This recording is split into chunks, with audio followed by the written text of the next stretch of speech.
Алла Таала айтат экен пендегечи: "О менин пендем, бир болот сенин каалооң, бир болот менин каалоом. Бирок баары бир болот менин каалоом. Эгерде сен кааласаң менин каалоомду, анда болот сенин каалооң.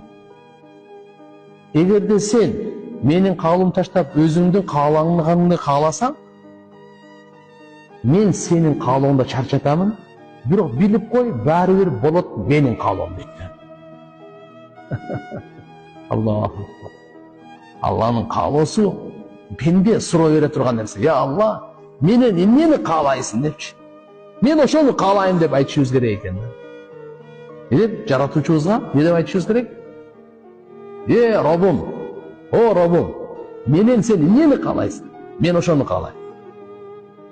Сенин каалооңо менин каалоом курбан.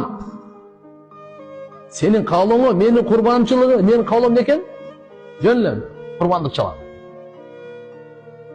Сени каалаганыңды каалайм. Сени каалаганыңды издейм. Жараткан Алла да сурай турган нерсе пенденики ушу болуш керек.